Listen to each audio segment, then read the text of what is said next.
Bueno, entrando en materia, yo creo que en este momento en el Ecuador, en otras oportunidades hemos analizado, Ecuador está desbordado con los problemas de narcotráfico.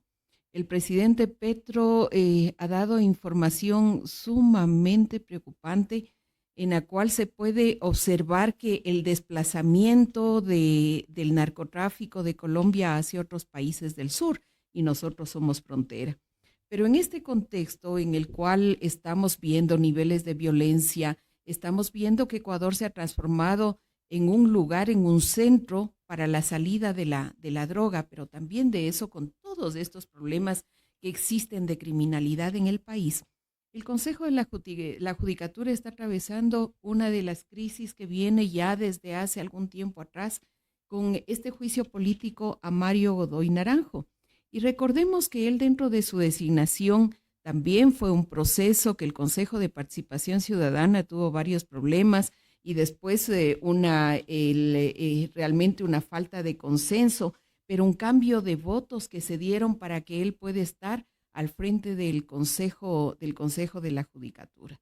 Los otros elementos son los anteriores, porque al estar al frente de una institución tan importante y además frente a una tarea importante como es la renovación de los jueces de la Corte Nacional, la pregunta es cómo personas que tuvieron juicios o defendieron a personas de narcotráfico pueden estar en estas posiciones. Bueno, la cuestión es que en el juicio político, esto va a depender muchísimo de cuáles son los tejes y manejes que se den al interior. El día de ayer sesionó la Comisión de Fiscalización y la comisión tendrá que entregar un informe y quiénes son las personas que son las promotoras de esto, pues la Revolución Ciudadana. Entonces, entender esta situación en un ambiente político en el que se están manejando tantos intereses, la pregunta es, ¿en dónde quedan los intereses del Ecuador? Yo creo que hay causales suficientes para que este señor Godoy, él sea destituido políticamente. Pero, ¿qué es lo que se está tejiendo por debajo? Y estaba revisando los votos. Se necesita una mayoría que serían, la mayoría absoluta de 70 votos, es decir, de 137, 70 votos. La Revolución Ciudadana, que es la que propone la destitución, tiene entre 48 y 52. Entonces, por sí sola no va a alcanzar. Y la otra cuestión es que, bueno, en el caso de ADN, el bloque oficialista, entonces permiten el avance del juicio, pero el voto final es incierto. Y en esto hay cosas que se están jugando por debajo de la mesa. En el caso de los socialcristianos, aunque sean menos votos, votan en bloque, pero luego hay negociaciones de última hora. Entonces, estas presiones que están haciendo los colegios de abogados, yo creo que es necesario que se vaya escuchando. Están dilatando este proceso.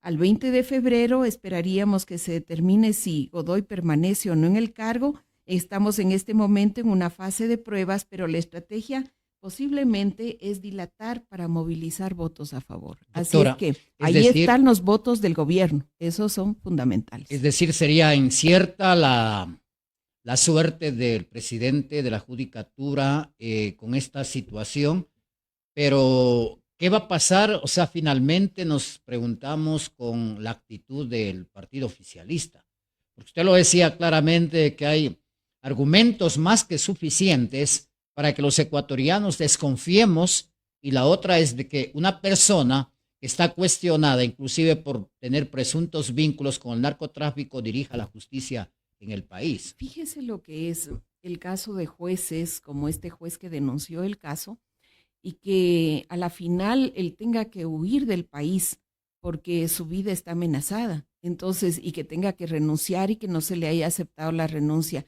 La pregunta en ello es qué está pasando con la justicia en el país.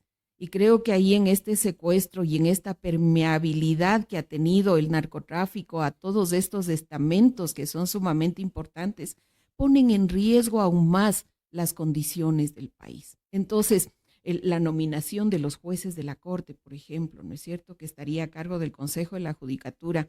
Varios abogados, probos, personas que han tenido una hoja de vida intachable, se retiraron del proceso por estas anormalidades, por todos estos problemas que se han dado. Entonces, el tema de la justicia, como otras áreas, es fundamental en el combate de la delincuencia. Entonces, yo creo que ahí las denuncias que en su momento hizo Solanda Goyes de todos los problemas que se dieron al interior del Consejo de la Judicatura deben tomarse en consideración. Ahora, dejar en manos de una persona con tantos cuestionamientos, ahí está la pregunta al bloque de oficialista.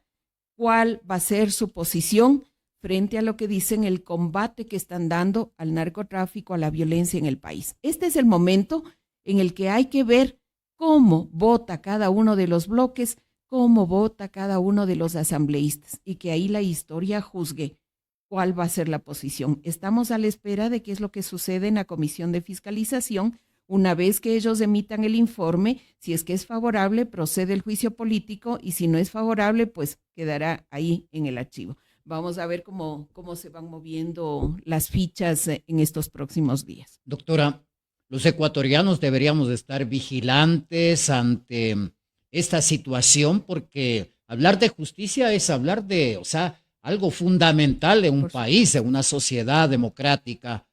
Habrá que estar pendientes a ver cómo cada bloque, inclusive los independientes y de otros partidos que, por ejemplo, los ex pachacutis o pachacutis, cómo votan, porque acá más allá de hacer el juego al gobierno o más allá de salvarle al señor Godoy, está en juego el tema de la confianza o desconfianza de nuestra justicia ecuatoriana. Bueno, se requieren 70 votos y en ellos hay una cantidad de votos que están sueltos, pero es fundamental el bloque del oficialismo, por un lado. Lo de los socialcristianos, que ya hemos visto cómo se mueven también, y la cuestión de los independientes, ¿no? Yo creo que en este caso Pachacuti ya se ha pronunciado, y recordemos que ese es un bloque que están pocos asambleístas, pero que hay una posición firme en este sentido, y aquellos que ya no están en Pachacuti pues se convierten en votos, en esos votos flotantes, que vamos a ver que si están en la misma posición del gobierno, o de pronto si deben tomar una decisión, como ya ha sido la costumbre en estas decisiones complejas, de pronto se ausentan, ¿no? O ponen a los alternos. Creo que el país debe estar muy pendientes, porque el tema de la justicia es vital para el país en los momentos, en el contexto en el cual estamos viviendo. Entonces, si no hay una independencia, si no hay ética, si no hay transparencia en quienes están manejando toda la parte administrativa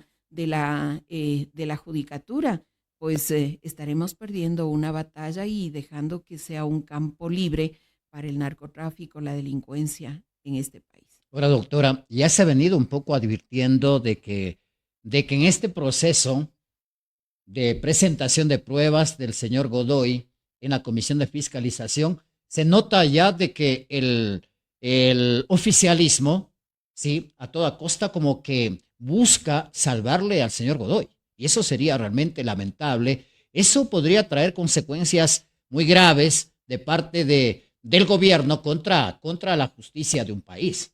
Bueno, si se busca transparencia, lo que no se entiende es cómo esta información del Ministerio del Interior es declarada reservada. Entonces ya no hay acceso a esa información porque está declarada como reservada. Entonces, ¿qué es lo que se va a decir ahí? ¿Cuál es la posición? Yo creo que el Ecuador merece un baño de verdad, de transparencia, de ética. Así es que todos estos juegos que se pueden ir dando, y si es que es el gobierno, sería gravísimo. Sabemos que él tuvo una relación laboral inclusive con el gobierno actual, pero esto no puede mediar las decisiones que van en detrimento de lo que el Ecuador necesita. Necesitamos paz, necesitamos una justicia, un equilibrio, necesitamos transparencia, necesitamos que los jueces, si ustedes vieron el día de ayer la noticia, ¿no? En el 2025, 40 jueces fueron amenazados, una cantidad de fiscales, y 3 jueces asesinados y otros asesinados también, otros fiscales. Entonces, si vamos a ceder paso en ello, si las presiones son más importantes que la justicia, ¿de qué estamos hablando? Hay una inseguridad jurídica y está en la responsabilidad del bloque oficialista lo que vaya a suceder.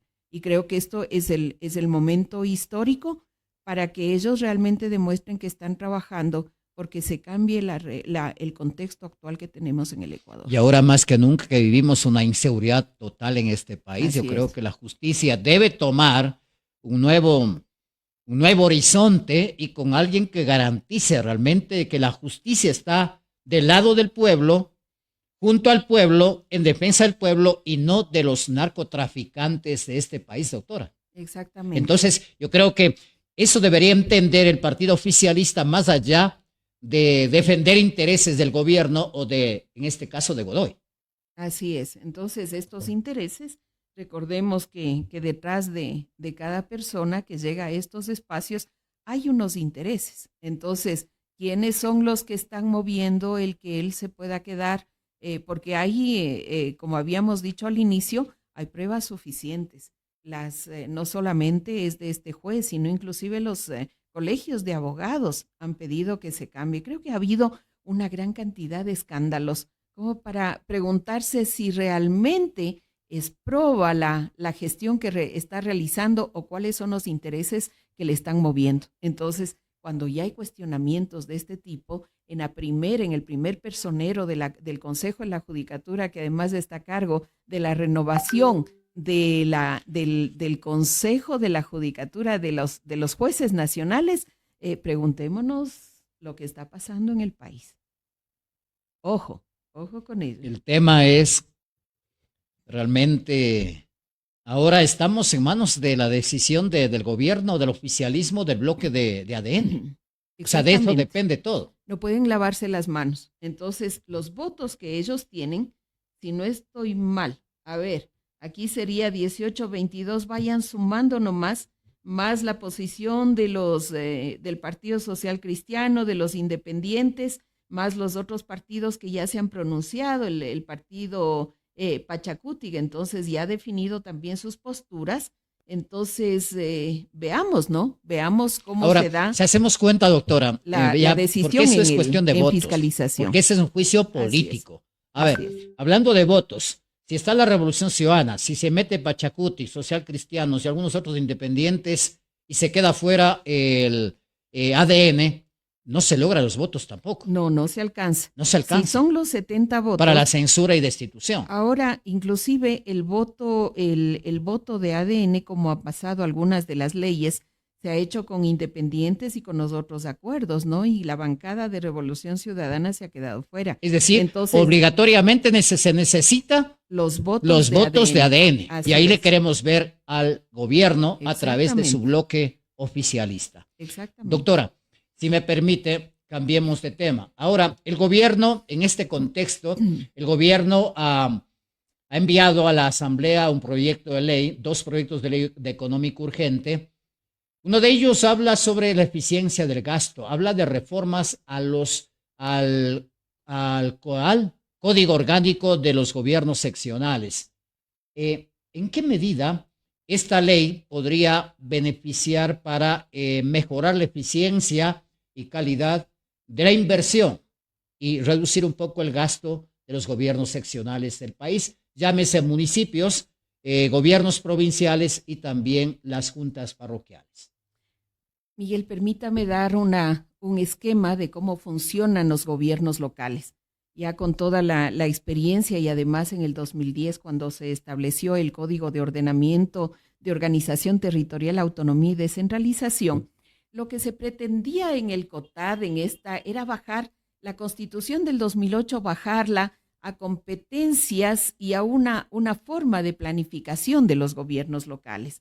Entonces tenemos la administración del gobierno central, que está precisamente, pues, esta parte importante que es el primer gobierno, y luego tenemos los gobiernos locales. Dentro de ellos están los 24 gobiernos autónomos descentralizados provinciales, 221 gobiernos municipales y tenemos 796 juntas parroquiales. Entonces, en la propuesta, cuando se aplicaba el COTAD, estaba muy de la mano del sistema de planificación. Entonces, ¿qué es lo que se decía? ¿Cuál era la premisa? Necesitamos una fuerte planificación para lograr que todos los recursos que vengan del gobierno central o de los gobiernos autónomos, que todo eso contribuya a un proceso que permita llevar proyectos, programas en el corto, mediano y largo plazo y que vayan solucionando los problemas territoriales. Ese fue el sentido del Código de Ordenamiento Territorial. Y en uno de los articulados ya se veía y se decía, bueno, no se puede invertir, poner tanto en gasto corriente, la mayoría, el 70%, deben ser gastos, deben ser inversiones. Inversiones en las competencias que corresponde a cada uno de estos niveles de gobierno. Entonces, ahí una de las, ¿qué sería? La normativa que establece que el gobierno central entregue el 21% de los ingresos permanentes. ¿Cuáles son aquellos? Los impuestos que se cobra, lo del SRI, etcétera, las tasas, los ingresos de empresas públicas y el 10% de ingresos no permanentes, que es venta de petróleo y recursos no renovables del presupuesto general del Estado. Entonces, claro, ahora inclusive el COTAD en el artículo 198 establece que con estas fluctuaciones por el precio del petróleo, por ejemplo, mínimo sea el 15% de los ingresos permanentes y el 5% de los ingresos no permanentes. Hasta ahí.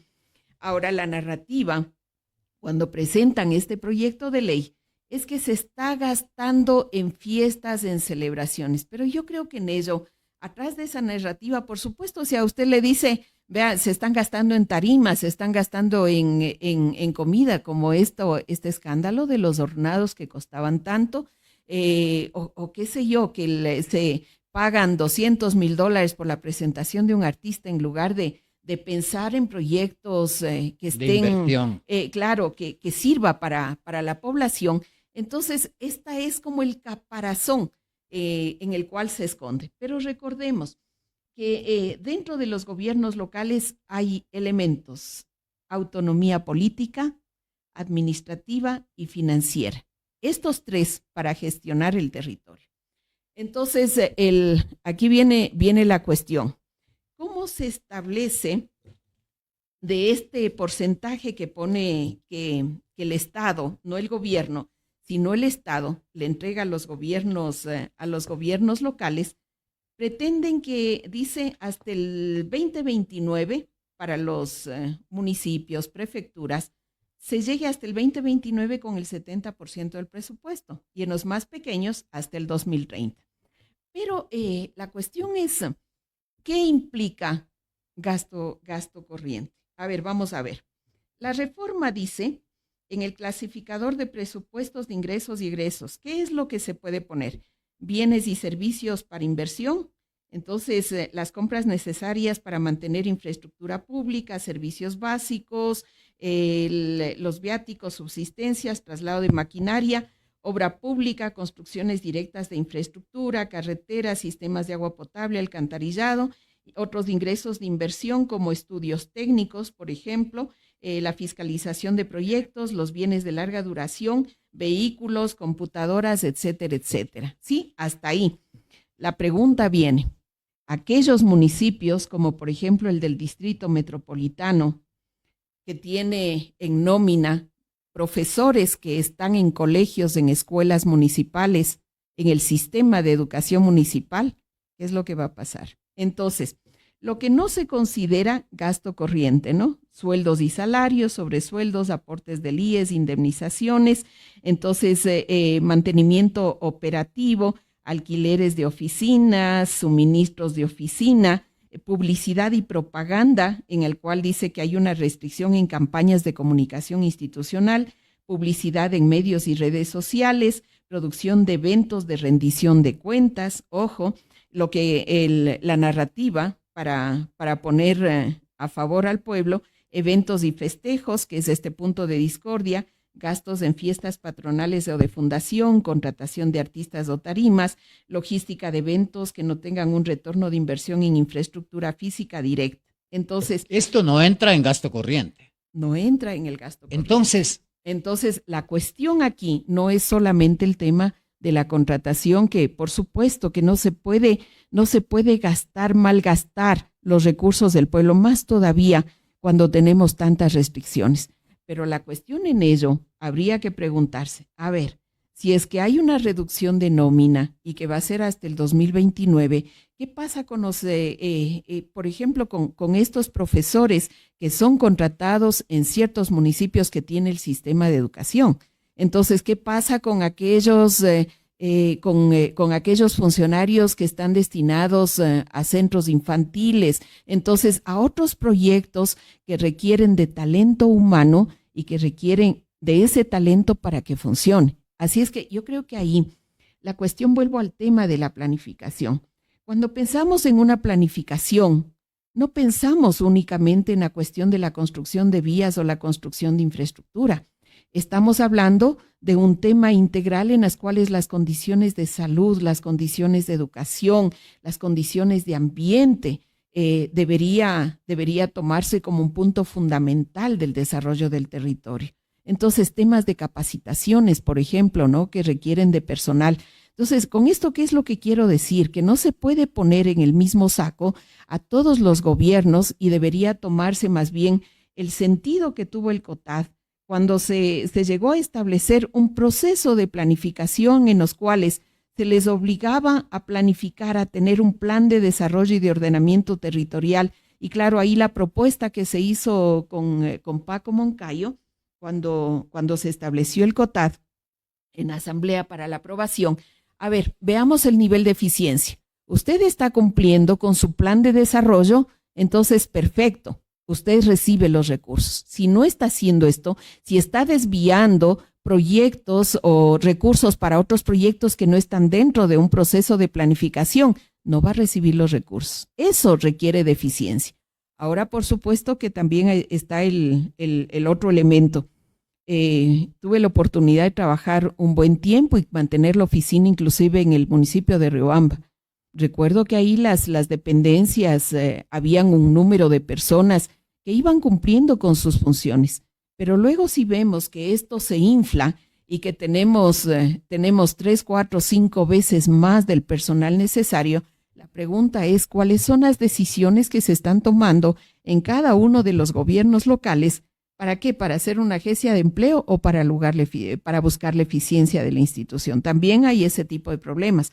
Lo otro es que las juntas parroquiales, al recibir recursos que no son tan grandes, las juntas parroquiales, yo creo que la nómina y el gasto corriente es más del 50% probablemente en algunos. ¿Por qué? Porque requieren de una planta profesional. Así es, una planta profesional. Entonces, el número de personas que trabajan en una junta parroquial, que son técnicos generalmente, entonces, frente a la inversión en un presupuesto tan pequeño, ¿cómo lo van a justificar? Ahora, doctora, entonces, ¿qué pretende el gobierno con esta ley, por una parte? Y la otra es, esta ley estaría atentando a la autonomía de los municipios, de los consejos provinciales, juntas parroquiales que determina el COTAD.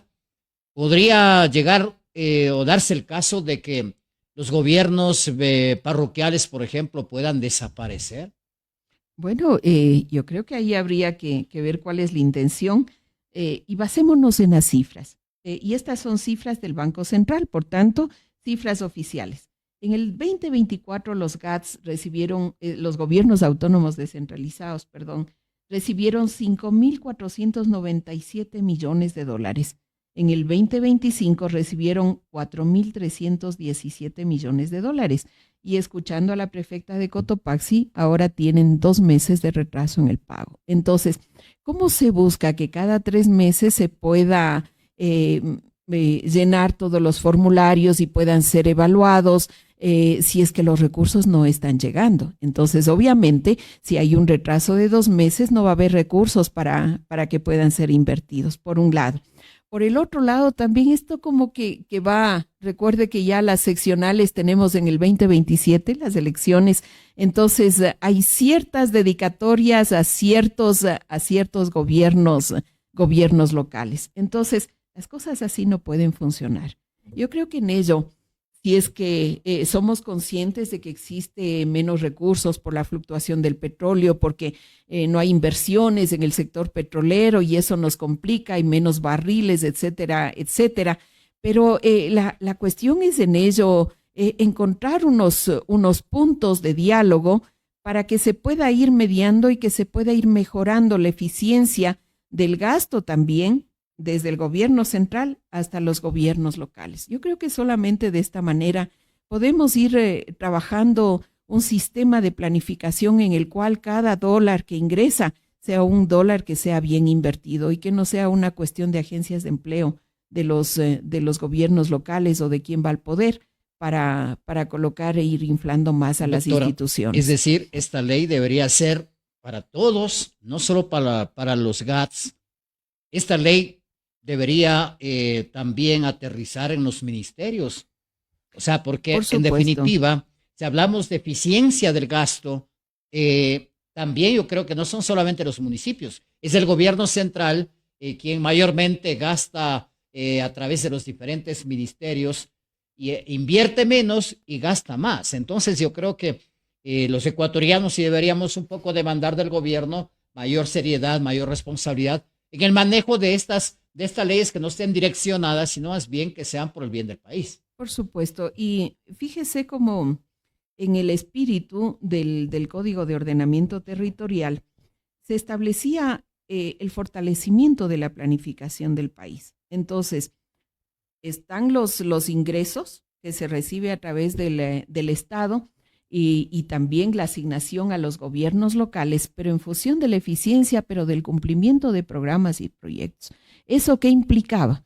70% de inversión, porque sí, también hay algunos gobiernos locales que tienen 40% y es más una nómina. El nivel de ejecución es demasiado bajo. Así es. O sea, una ineficiencia bárbara. Yo creo que ahí también hay que ser muy reales. Así es. Y la otra preocupación, bueno, los municipios tienen recursos directos y recursos propios del territorio, que son los impuestos, el impuesto predial, otro tipo de tasas. Los gobiernos provinciales no. Aquí el gobierno provincial cobra un impuesto rodaje sobre el rodaje, pero esto es para pagar las deudas del BEDE. Entonces, esto tampoco está dentro de los gastos de estos pagos, no está dentro de inversión. Entonces, ¿qué es lo que va a pasar con todas las deudas, con todos los pagos que hay que honrar? Entonces, obviamente va a salir negativo y los territorios van a ser los perjudicados. Yo creo que en ello especialmente los pequeños. Así es. Y de pronto yo creo los que los municipios gobiernos provinciales, los municipios pequeños, las prefecturas serían los más perjudicados si se lograra aprobar este proyecto de ley en la Asamblea. Y fíjese ahí que por ejemplo, el tema del impuesto a la renta. A ver, tenemos estas superficies, los supermercados. Ellos no tributan en Riobamba, no tributan en Chimborazo. ¿En dónde tributan? ¿En dónde tienen la sede? En Quito o en Guayaquil. Entonces, se llevan el dinero de acá. Claro, es una extracción de la economía, pero a la final todos esos impuestos de alguna manera deberían regresar también a los territorios en donde se está produciendo. Yo creo que en la Asamblea, tengo entendido que AME se está pronunciando, al menos. Bueno, pero AME está de acuerdo con el gobierno, apoyando la ley. Eso es lo que dicen, pero es la presidenta. Yo no creo que represente el espíritu de los gobiernos pero habría municipales. Que escuchar también al resto de municipios. Congope, las juntas parroquiales. Aunque Quito, Guayaquil, Cuenca se pronuncian en contra de la ley. Así es. Las juntas parroquiales que tienen una nómina del poco presupuesto que tienen varias juntas parroquiales, entonces la mayoría se va en gasto corriente, se va en nómina, porque ellos no ejecutan obras. Entonces han comprado en algunas juntas parroquiales maquinaria, pero ellos no ejecutan obras. Entonces la cuestión ahí es qué es lo que va a pasar con estos gobiernos locales pequeños, en los cuales esta ley va directo a perjudicar y a reducir este porcentaje de recursos que por ley debe entregar el Estado. Doctora, entonces, en este contexto, ¿qué esperamos de la Asamblea respecto a este tema fundamentalmente, tomando en cuenta de que ahí opera una mayoría oficialista? Bueno, veamos, luego tenemos la posibilidad de la Corte Constitucional, y la Corte ya en algunas leyes se ha pronunciado sobre la inconstitucionalidad.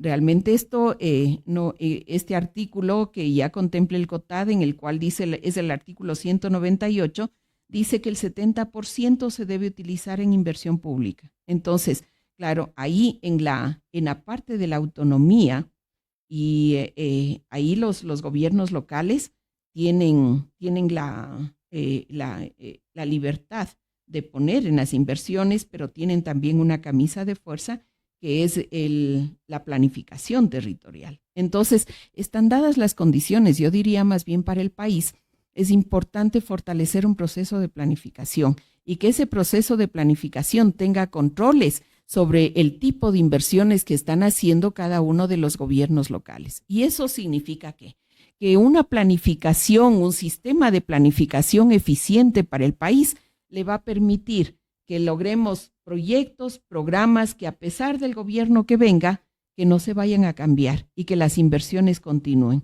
Los gobiernos locales están 4 años. Es un tiempo mínimo para poder cambiar un territorio. Entonces, creo que ahí es necesario también que se vaya viendo otros elementos y que en la Asamblea se vaya discutiendo menos show político y que se vaya discutiendo también los verdaderos problemas y discutiendo yo creo que con evaluaciones de las leyes, con la experiencia que tienen los gobiernos locales, viendo cuál sería el impacto de esta ley que pretenden aprobar. Doctora, en caso de llegarse a aprobar esta ley enviada por el Ejecutivo en la Asamblea, ¿esto podría caer en inconstitucionalidad? Puede ser. Yo creo que ese es el siguiente paso. Hay varios escenarios, se aprueba, tienen los votos necesarios, luego va a un control constitucional y yo creo que la Corte Constitucional se ha pronunciado, no creo que sea una cuestión de política, sino de aplicación de la Constitución. Y la Constitución es sumamente clara en toda esta autonomía y por supuesto también en todas estas otros articulados que recoge el COTAD, en los cuales ya se plantea que los recursos entregados por el Estado deben invertirse debe tener inversiones que vayan directamente al pueblo. Y las inversiones no es solamente infraestructura.